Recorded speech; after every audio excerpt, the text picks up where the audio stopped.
Hey, I'm Emma. Welcome to Revenge Pulse, where every story hits different. Hit subscribe and let's dive in. I have some really exciting news, I said, setting down my fork at Sunday dinner. My mother looked up from her phone briefly, 10 bike down. That's nice, honey. I'm Maid's partner. At Henderson and Associates, they announced it yesterday. Silence. My father continued cutting his steak. My younger sister Emma scrolled through her phone. My mother finally looked up, but not at me. Emma, I've been meaning to ask, have you decided between the blush pink or the champagne for the bridesmaid dresses? Because Aunt Carol keeps texting me about it, and I need to give the bridal shop an answer by Mom. I interrupted. Did you hear what I said? What? Oh, yes, partner. That's wonderful, sweetie. Now about these dresses. Mom, I made partner. At 32. That's 7 years ahead of the typical timeline. My base salary is $680,000, not including bonuses. This is a really big deal. My father glanced up. That's great, Melissa. Good for you. Can you pass the salt? I handed him the salt shaker, my hand shaking slightly. Emma finally looked at me. Partner? Does that mean you'll have more time off? Because I really need help with the wedding favors. Aunt Sarah was supposed to help, but she bailed. And Mom's busy with the venue. And Emma's wedding is in 4 months. My mother cut in. We have so much to do. Melissa, you'll be able to take some time off work to help, right? We need someone organized, and you're always so good at that kind of thing. I stared at them. 7 years of 70-hour weeks. 7 years of missing holidays, birthdays, family dinners, because I was at the office. 7 years of building a career that had just culminated in the biggest achievement of my professional life. And my mother wanted to talk about bridesmaid dresses. I actually can't take much time off right now, I said quietly. Partnership means more responsibility, more clients. I'll be working more, not less. Well, that's just perfect, Emma said, her voice dripping with sarcasm. Everyone else is helping, except you. As usual. That's not fair. Girls, my father said absently, still focused on his dinner, don't fight. Melissa, just do what you can. Emma, your sister is busy. Now, I wanted to talk about this investment opportunity I heard about. It's a craft cocktail bar concept, and Emma's boyfriend Jason is thinking about. I stopped listening. The familiar numbness settled over me like a blanket. This was the pattern. This had always been the pattern. When I'd graduated summa cum laude from college, they'd thrown Emma a surprise party for making the dean's list. When I'd gotten into Yale Law School, they'd spent the dinner discussing Emma's new boyfriend. When I'd received the top grade in my first-year contracts class, they'd been too busy planning Emma's college graduation party to notice. Emma was the golden child. Beautiful, social, effortlessly charming. She'd majored in communications, worked part-time at a boutique marketing firm, and was planning a $75,000 wedding that my parents were paying for. I was the responsible one, the one who didn't need attention or support or celebration because I'd always been fine on my own. Except I wasn't fine. I'd never been fine. I finished my dinner in silence, while my family planned Emma's wedding around me, as if I weren't there at all. I drove home to my apartment, a cramped 1-bedroom in a neighborhood I'd outgrown 2 years ago, and sat in my car for 20 minutes before going inside.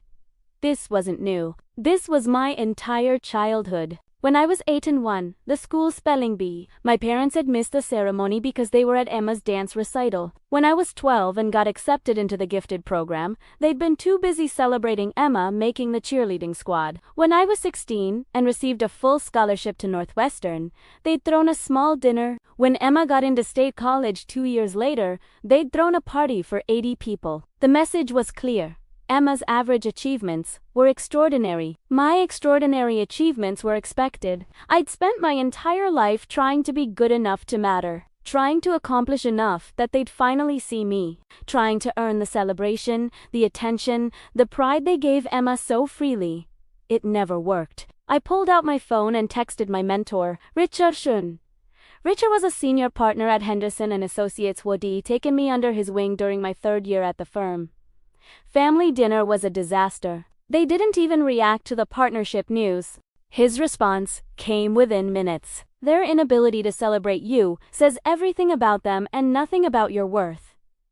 We're having dinner next week to properly celebrate. You've earned this. Melissa, don't let anyone diminish it. I felt tears sting my eyes. Richard had been more of a parent to me over the past 5 years than my own parents had been in 32 years. My phone buzzed again. This time, my college roommate and best friend, Tasha. How'd they react? I called her instead of texting. That bad, she answered. My mom interrupted me mid-sentence to talk about bridesmaid dresses. You're kidding. I wish I was. My dad asked me to pass the salt. Emma complained that I won't help with her wedding favors. Then they spent 45 minutes discussing an investment opportunity for Emma's boyfriend. Mel, I'm so sorry. They're insane. You know that, right? I know. I just thought, maybe this time would be different. It's never going to be different. You could cure cancer and they'd find a way to make it about Emma. You need to accept that and move on. She was right. I knew she was right. Come over, Tasha said. Bring wine. We'll celebrate properly. Primera, tieve. Tasha and her husband Marcus made dinner, opened champagne, and spent 3 hours telling me how proud they were, how hard I'd worked, how much I deserved this. It helped.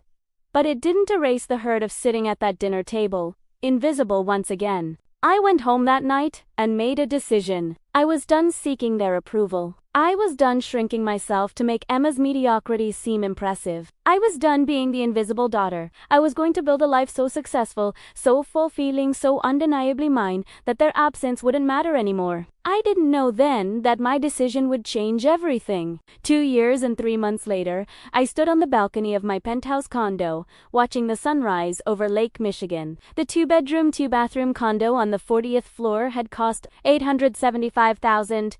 1,900 square feet of floor-to-ceiling windows, hardwood floors, a chef's kitchen, and a balcony that wrapped around 2 sides of the unit with panoramic city and lake views. I'd paid cash. Well, mostly cash. I'd taken a small $150,000 mortgage for tax purposes, but I could have bought it outright. It was mine. Every perfect square foot of it. After that disastrous dinner, I'd made changes.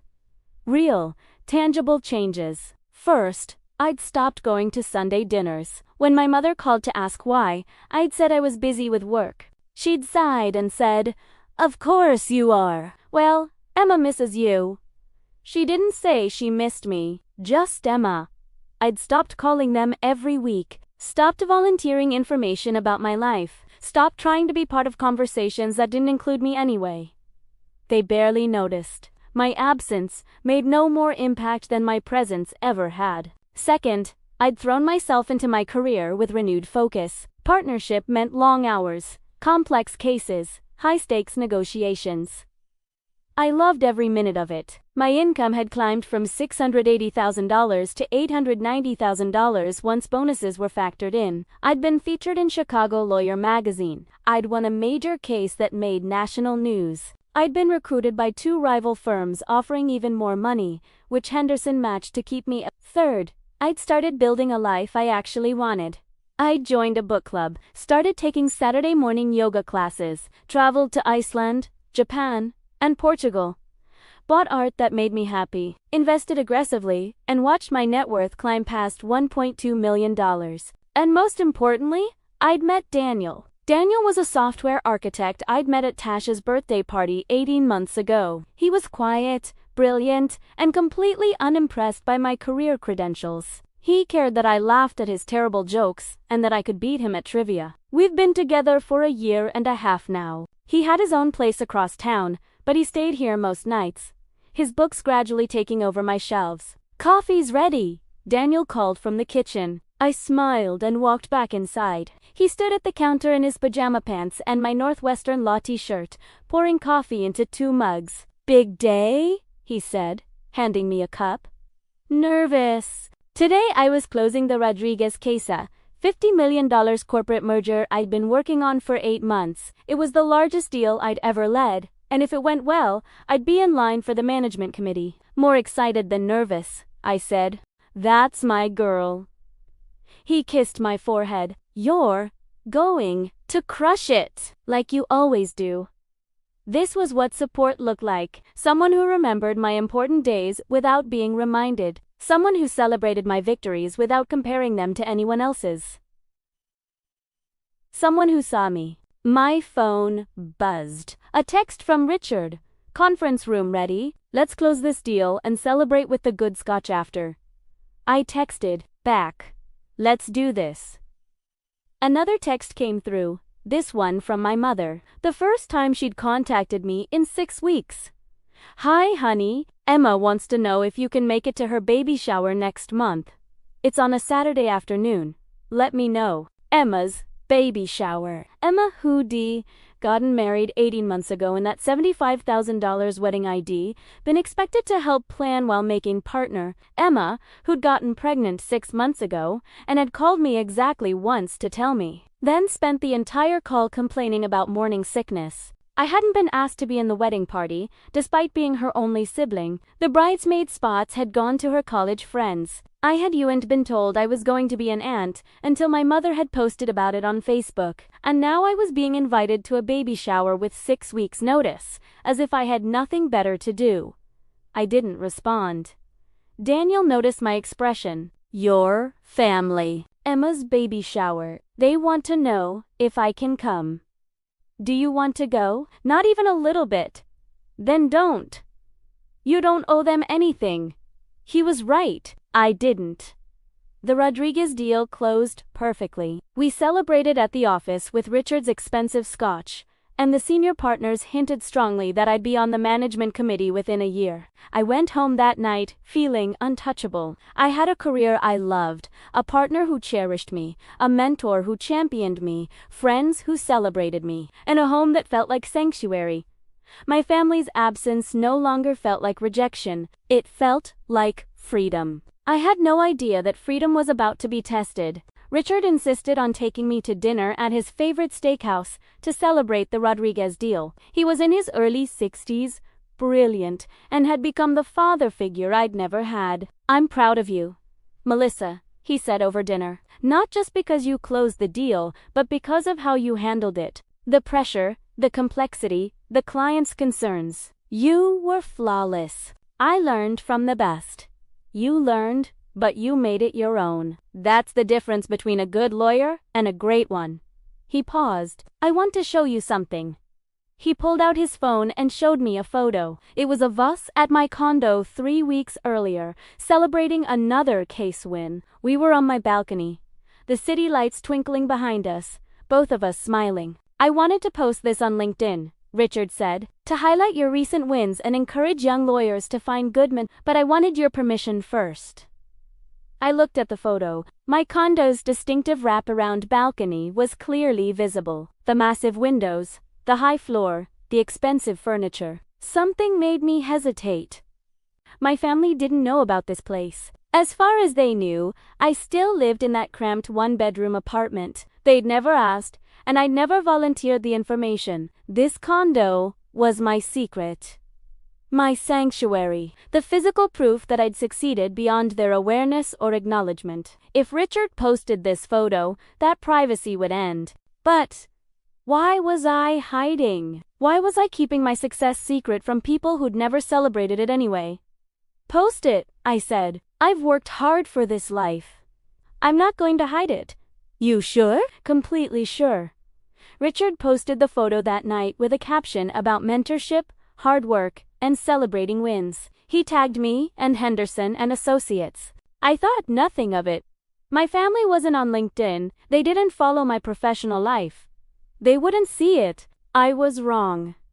The texts started at 2:47 p.m. the next day. I was in a meeting with a client when my phone started buzzing continuously. First text. From my mother, Melissa, call me as soon as you can. Important family matter. Second text. From my father. We need to talk. Family, business. Call tonight. Third text.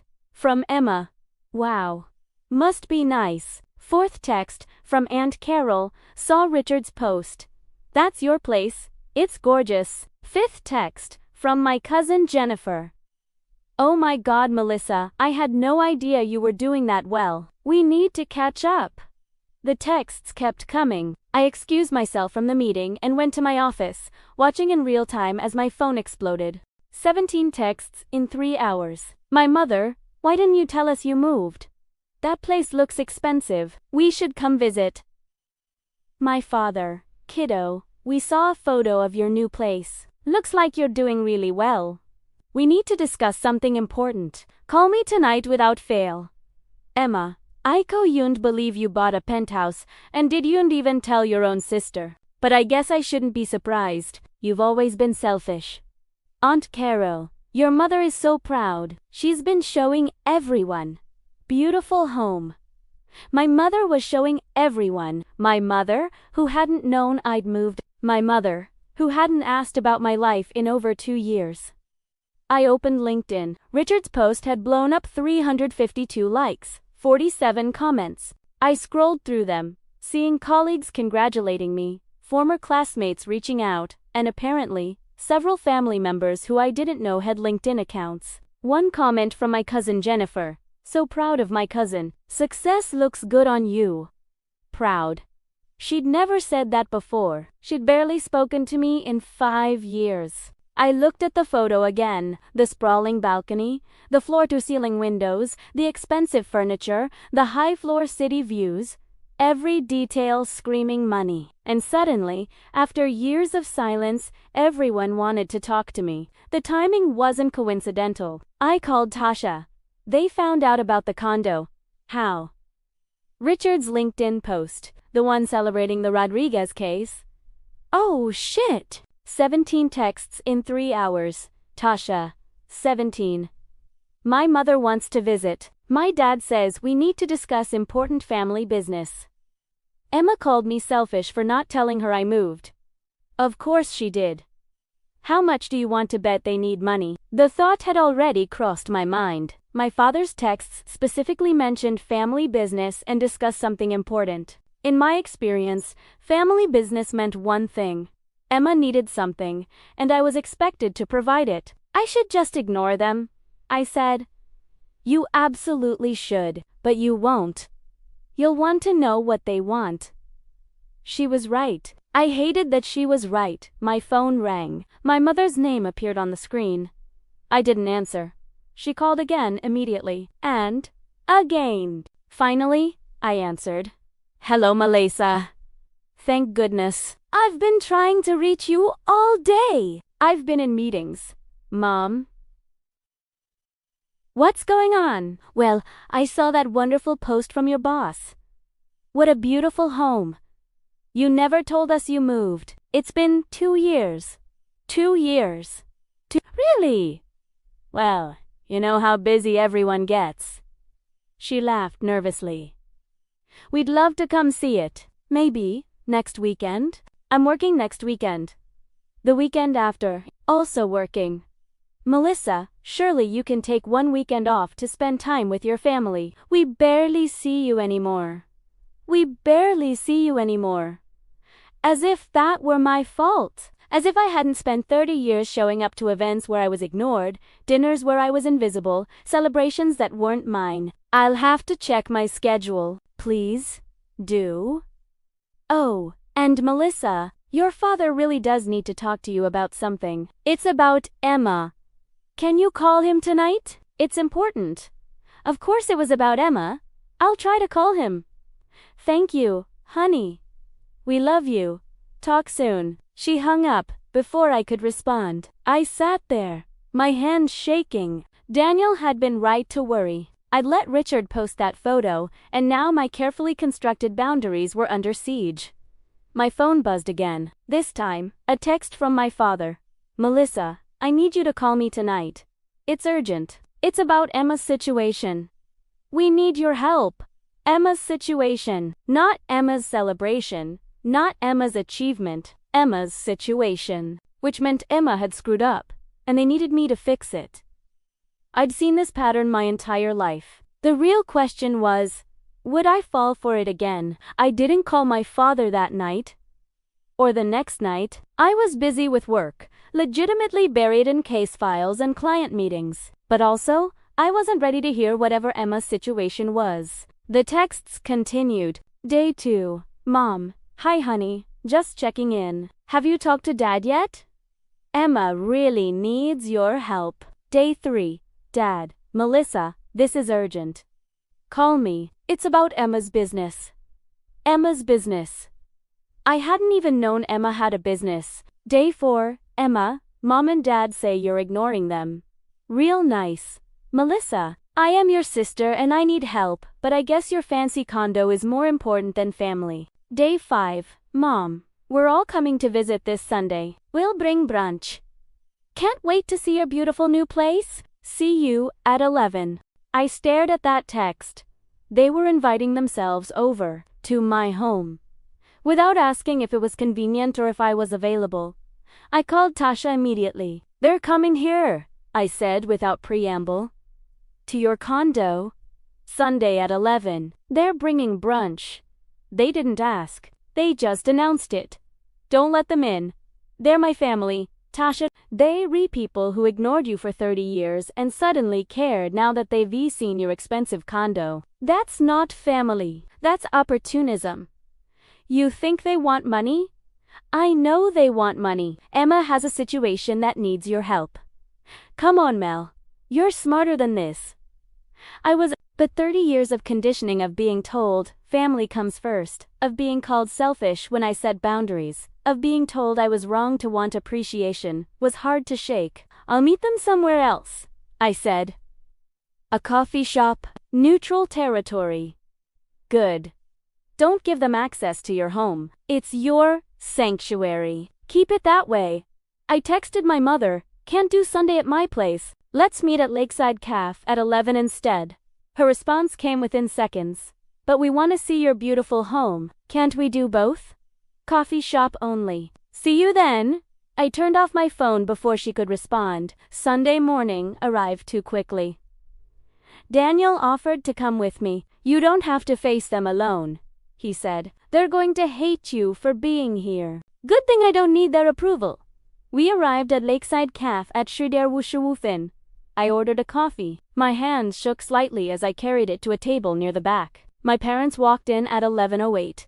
My mother looked the same, carefully maintained hair, expensive purse, perfect makeup. My father had aged more, his hair grayer, his face more lined. Emma came in behind them. She was visibly pregnant, maybe 6 months along. She wore a flowy dress that accentuated her belly, and she looked tired.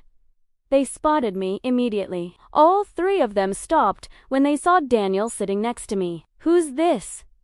My father asked. No greeting, no hello. My boyfriend, Daniel. We're here for family business. He should leave. He stays. My mother leaned forward, forcing a smile. Melissa, honey, we haven't seen you in so long. Let's catch up properly. Maybe Daniel could give us some privacy. Daniel stays, or I leave. Your choice. Awkward silence. Finally, they sat down. Nobody said hello. Nobody asked how I was. Nobody apologized for the years of invisibility. My mother pulled out her phone.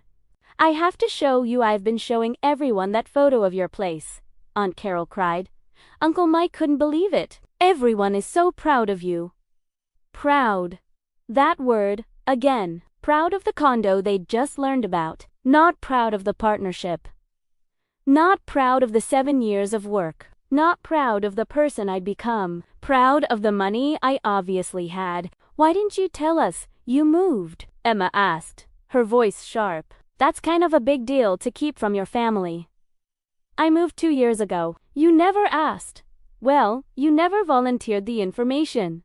I stopped volunteering information that nobody cared about. That's not fair, girls, my father interrupted. We're not here to fight. We're here because Emma needs help. There it was. Emma shifted uncomfortably. I started a business, an online boutique. Curated fashion, sustainable brands, ethical production. It was doing really well for the first year. Was? I asked. The market changed. Competition increased. A few key vendors backed out. Cash flow became a problem. She looked down. I'm about to lose everything. The business, the inventory, the website, all of Italiano. I'm sorry to hear that, I said carefully. She needs money, my father said bluntly. $39,000. That's what it'll take to keep the business afloat, pay the outstanding debts, and restock inventory. $39,000. That's a lot of money. Dad, we know, but here's the thing. Your mother and I have been helping Emma as much as we can, but we're tapped out. We've already given her $42,000 over the past 18 months. $42,000. They'd invested $42,000 in Emma's failing business. Meanwhile, when I'd made partner and my income had jumped to nearly $700,000 a year, they'd interrupted to discuss bridesmaid dresses. And you want me to give Emma $39,000? Not give. Lend. She'll pay you back once the business turns around. I looked at Emma. How much revenue is the business generating right now? She hesitated. Last month was rough, about $800. And your monthly expenses, around $4,000. So you're losing $3,200 per month. It's temporary. Once I get the new inventory and fix the cash flow issues, Emma, you're losing money. Adding more inventory won't fix a broken business model. You don't understand entrepreneurship, she snapped. You just work for someone else. You don't take risks. I understand math. I understand that $800 in revenue against $4,000 in expenses means the business is failing. That's enough, my father said, his voice hard. Emma is your sister. She needs help. You have more than enough money. We saw that condo. You can afford to help her. How do you know what I can afford? That condo had to cost at least $700,000 or $800,000. Maybe more. And you're a partner at a big law firm. Your mother looked up average partner salaries. You're probably making close to $1 million a year. They'd researched my salary. They'd estimated my net worth. They'd calculated what I could afford to give Emma. This is what family does, my mother said softly. Family helps each other. When you were struggling in law school, we helped you. You gave me $200 once. Total. That was the sum of your financial support through 3 years of law school. We helped emotionally. You didn't come to my graduation. Silence. You didn't come to my graduation because Emma had a job interview that day that you wanted to support her through. An interview at a company she didn't even end up working for. That's ancient history, my father said. We're talking about right now. Emma needs $39,000. And you're the only one who can provide it. Why me? Why not Aunt Carol, Uncle Mike? All those relatives who are so proud of me now, they don't have your resources. So, because I worked my ass off for 7 years, because I sacrificed and studied and built a career, I'm supposed to hand over almost $40,000 for Emma's failing business. Since you got that partnership, we thought my mother started. You thought wrong. Melissa, please, Emma said, and for the first time, she sounded genuinely desperate. I'm pregnant. I can't lose this business right before the baby comes. It's my dream. It's all I have. You have a husband. You have parents who've given you $42,000. You have a baby on the way. You have more support than I've ever had. Support isn't the same as money. You're right. It's not. And I've had neither. My father slammed his hand on the table. Nearby customers looked over. That's enough.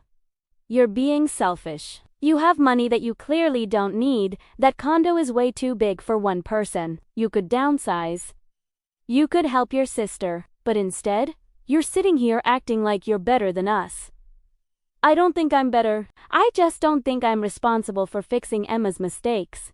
She's your sister, and I'm your daughter. When have you ever treated me like I mattered? We love you.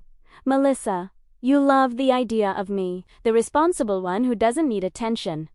The one who'll come through when everyone else fails. But you don't know me. You don't know anything about my life. You didn't know I'd moved until 6 days ago. You don't know I've been with Daniel for 1.5 years. You don't know I made management committee last month. You don't know anything because you've never asked.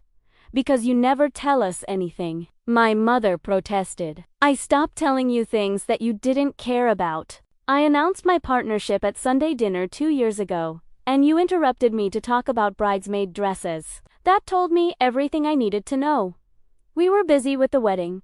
You've been busy with Emma my entire life, and I'm done waiting for you to notice me.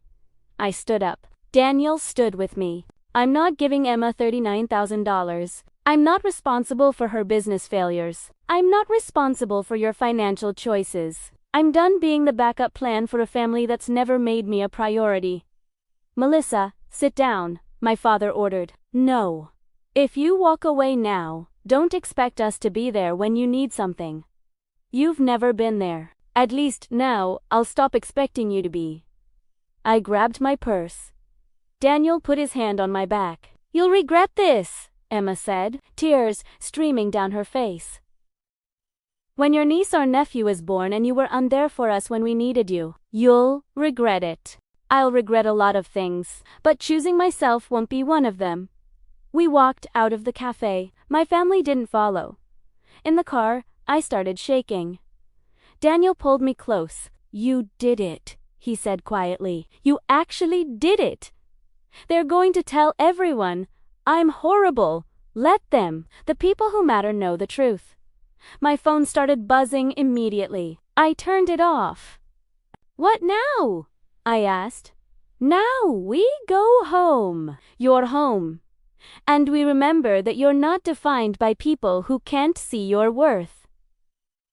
We drove back to my condo in silence. My sanctuary, my achievement. Mine and ID just refused to give it up for people who never valued me in the first place. The fallout started within hours. My phone, once I turned it back on, showed 43 text messages from various family members. I didn't read most of them. The preview text was enough. Aunt Carol, your mother is devastated. How could you? ... Co-scene, Jennifer, Emma is crying. She's pregnant, and you're being so selfish. ... Double quotes Uncle Mike. Disappointed in you. Family comes first. ... Random relatives I barely knew. Saw what happened. Praying for you to see the error. ... Double quotes. My mother called 19 times over the next 2 days. Every call went to voicemail. Emma posted on Facebook. Sometimes the people you think you can count on disappoint you the most. Learn today that success changes people, and not in a good way. 37 likes. 14 comments expressing support and sympathy. I didn't respond. My father sent an email with the subject line, Final Chance. Melissa, we're giving you one more opportunity to do the right thing. Emma's business needs $39,000 by Friday or she'll lose everything. You have until Thursday night to transfer the money. After that, don't expect to be welcome at family events. Your choice. An ultimatum. Help Emma or be disowned. I forwarded the email to Tasha. Her response. Trash people, giving trash ultimatums. Block them all. On Tuesday, I got a call from Henderson, an associate's HR director. Melissa, I wanted to give you a heads up. We received a call this morning from someone claiming to be your mother. My stomach dropped. What did she say? She asked to speak to your supervisor about a personal matter affecting your job performance. When we explained that we don't discuss employees' personal lives with family members, she claimed you were under significant stress and might be making poor decisions. She's trying to damage my reputation. We know. Richard took the call personally after we transferred her. He was not gentle. He explained that harassment of employees through their workplace would result in a cease and desist letter from our legal team. Thank you for handling it. Melissa, this isn't the first time I've seen family members try to interfere with successful employees' careers. Document everything. If this escalates, we'll support you fully. After I hung up, I sat at my desk trying to process. My mother had called my employer. She'd tried to undermine my professional reputation because I'd refused to give Emma money. Richard knocked on my office door an hour later. I heard about the call, he said, sitting down across from me. Are you okay? I don't know. Want to talk about it? I told him everything. The Sunday dinner 2 years ago. The invisible years. The LinkedIn photo. The cafe confrontation. The demands for $39,000. Richard listened without interrupting. When I finished, he was quiet for a moment. "I'm sorry," he said finally.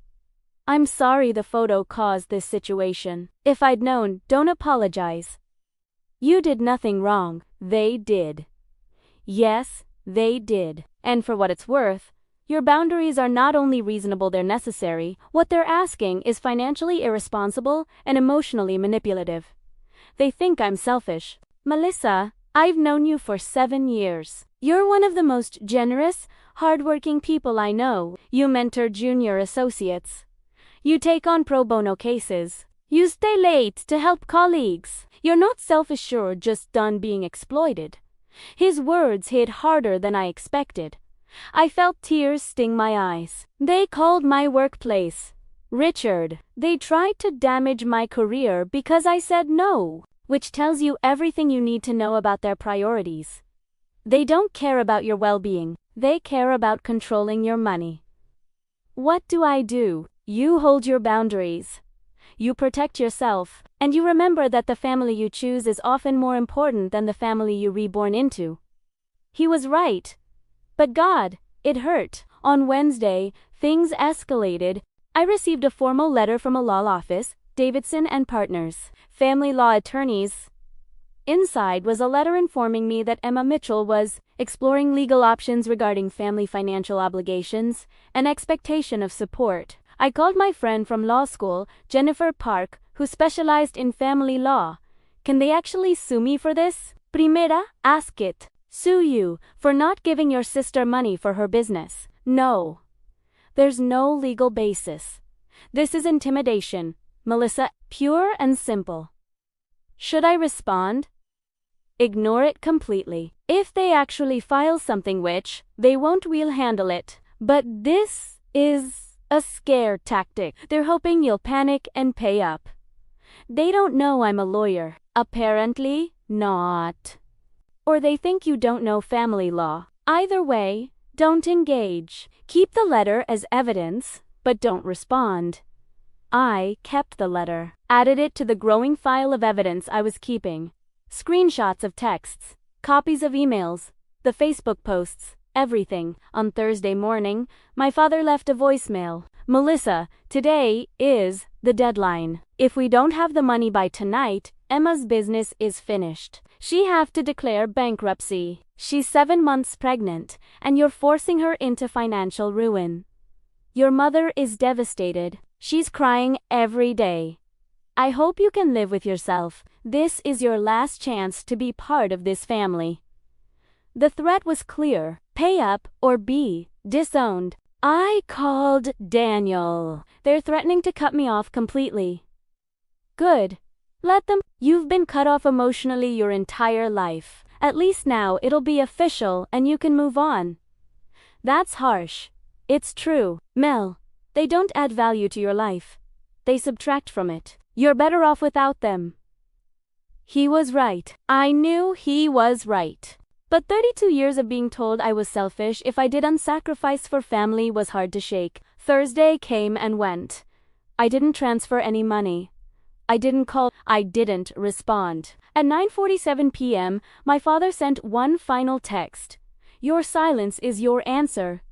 Emma's business is filing for bankruptcy tomorrow. Her dream is dead because you couldn't be bothered to help. Don't contact us again. You're not welcome at family events. You made your choice." I stared at the text for a long time. Then I blocked his number. And my mother's number, and Emma's number. I blocked 47 family members total. And then I went to bed. The next morning, I woke up feeling lighter than I had in weeks. My phone was quiet. No texts. No calls. No demands.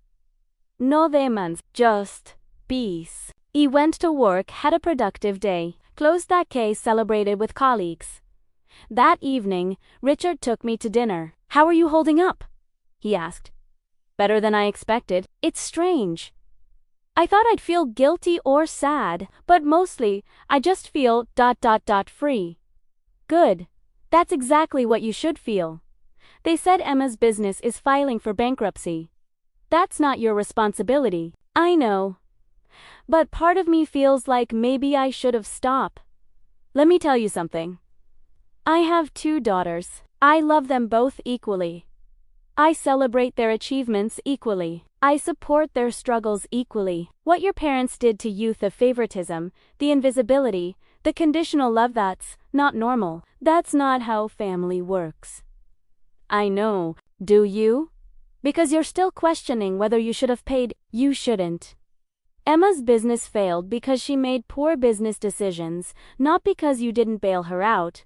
Your parents enabled her failures for years. You're not obligated to continue that pattern. Thank you. For what? For being the parent I needed.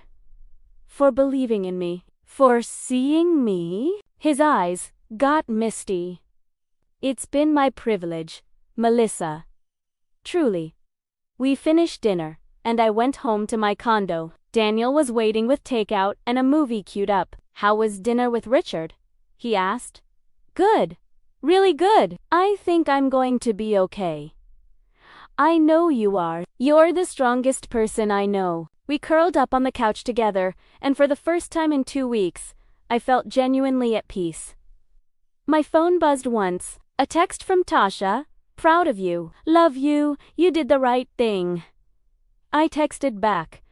Thank you for always seeing me. Her response, always. That's what real family does. She was right. Real family showed up. Real family celebrated. Real family saw you. And I'd finally found mine. 10 months later, I stood in my condo, preparing for a dinner party. Richard and his wife were coming, Tasha and Marcus. Jennifer Park and her boyfriend, Daniel's sister and her husband. 10 people who'd chosen to be in my life. 10 people who actually showed up. I was 34 years old, and my life was exactly what I'd built it to be. My income had increased to $975,000 with bonuses. I'd been named to the management committee. I'd been featured in a profile in the American Bar Association Journal. I'd argued a case before the 7th Circuit Court of Appeals and won. I'd paid off my mortgage completely. My net worth had crossed $1.9 million. I'd bought a cabin in Wisconsin for weekend escapes, and I've done it all without my family's support, acknowledgement, or approval. I'd heard through Jennifer, who somehow still had connections to people who knew my cousins, that Emma's business had indeed filed for bankruptcy. She'd had the baby, a girl, 3 months ago. My parents had helped with childcare while Emma looked for a regular job. They'd apparently taken a second mortgage on their house to cover Emma's business debts. Nobody had reached out to me. I'd kept every family member blocked. I felt no satisfaction in their struggle. But I felt no guilt either. Richard had told me something that stuck. Natural consequences are a teacher. Your family is finally learning that their choices have results. I'd kept one line of communication open. Email. My mother had sent 3 messages over 10 months. Month 2. I hope you're happy. Emma is struggling and it's your fault. Month 5. Your father and I are drowning in debt because of the choices we had to make. This is on you. Month 8. I miss you. I don't understand what happened. Can we talk? I hadn't responded to any of them, but this week, something changed. My mother sent an email with the subject line, I need to tell you something. I almost deleted it, but something made me open it. Melissa, your father and I separated 2 months ago. We're getting divorced. The financial stress from Emma's situation, combined with arguments about how we handled things with you, broke us. Eblemisme for coddling Emma. I blame him for pushing away our other daughter. Neither of us could admit we were both wrong. I've been in therapy for 4 months. Your father refuses to go. My therapist asked me to talk about both my daughters. I realized I could tell her everything about Emma, her struggles, her dreams, her personality, her fears, but I could barely tell her anything about you. I didn't know you had a boyfriend until I saw him at that cafe. I didn't know you'd made management committee until I searched your name online. I didn't know you'd argued before in appellate court until a friend mentioned seeing an article. I didn't know because I never asked, because I never cared to learn. I made Emma my entire world and made you invisible. I told myself you didn't need me because you were strong and capable. The truth is, I took the easy path. Emma needed constant support, and you didn't ask for any, so I gave you none. I'm not asking for forgiveness. I don't deserve it. I'm not asking for reconciliation. I don't expect it. I'm just telling you that I finally see what I did. I finally understand what I took from you, a mother who celebrated you, supported you, saw you. You deserved so much better than I gave you. I'm proud of you. Not of your income or your condo, or your achievements. I'm proud that you were strong enough to walk away from people who didn't value you. I'm proud that you built a life without us. I'm proud that you chose yourself. I'm sorry, I never gave you a reason to choose me. Your mother, I read it 3 times. Daniel found me sitting at my kitchen counter, staring at my laptop. You okay? Ask it. I showed him the email. He read it silently, then looked at me. How do you feel? I don't know yet. Part of me wants to believe her. Part of me thinks it's manipulation. What does your gut say? My gut says, ... maybe she means it. Maybe she actually sees what she did. Do you want to respond? I don't know. I don't know if I can trust her again. I don't know if I want her in my life. You don't have to decide now. You don't have to decide, ever. It was right. I had the power now. I got to choose what happened next, if anything. The doorbell rang. Richard and his wife arrived first, bearing wine and stories. Tasha and Marcus came next with dessert. Jennifer brought flowers. We cooked together, laughed together, celebrated together. At one point, Richard raised his glass. Tu, Melissa. Tu, Melissa. The best lawyer I've ever mentored, and proof that the family you choose is often more powerful than the family you're born into. To surrounding yourself with people who see your worth. Everyone clinked glasses. I felt tears in my eyes, good tears. Thank you, I said. For being my real family. For showing up, for seeing me when I couldn't see myself. Always, Tasha said, squeezing my hand. After dinner we moved to the balcony. The city lights sparkled below us. Daniel put his arm around me. Happy? He asked. Genuinely happy. For the first time in my life, I'm not waiting for someone to validate me. I'm not wondering if I'm good enough. I'm just ... here. Living, thriving. You built this. All of Italiano. We built this, I corrected. You, Richard, Tasha, everyone here. I couldn't have done it alone. You could have, but you didn't have to. Later that night, after everyone left, I sat at my laptop. My mother's email was still open. I hit reply. Mom, I received your email. I appreciate your honesty about what happened. I'm not ready to have a relationship right now. I need to protect the peace I've built. But I'm not saying, never. I'm saying, not now. If you're serious about understanding what you did, keep going to therapy.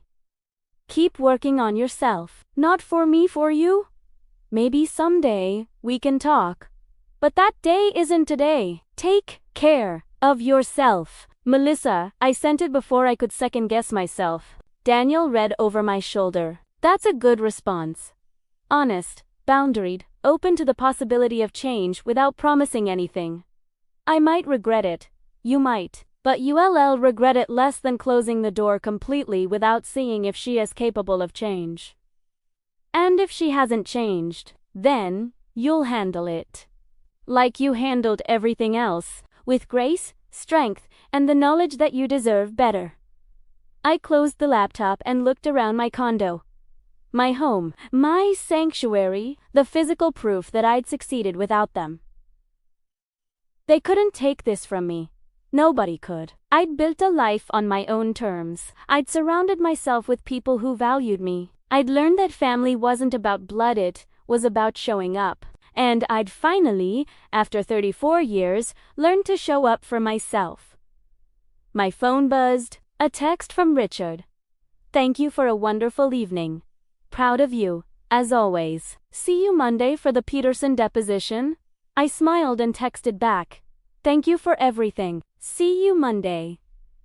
Daniel had gone to the bedroom. I poured myself a glass of wine and walked back to the balcony. The city stretched out before me, full of possibility and promise. I thought about the woman I'd been at that Sunday dinner 2 years ago, announcing her partnership to a family that didn't care. A woman who still believed she could earn their love if she just achieved enough. I thought about the woman I'd become, standing in her $875,000 condo, surrounded by people who actually loved her, finally believing she was enough exactly as she was. The journey between those two versions of myself had been painful. It had cost me the family I desperately wanted to be part of. It had forced me to choose between their approval and my own peace. But I'd made the right choice. I raised my glass to the city, to myself, to the life I'd built.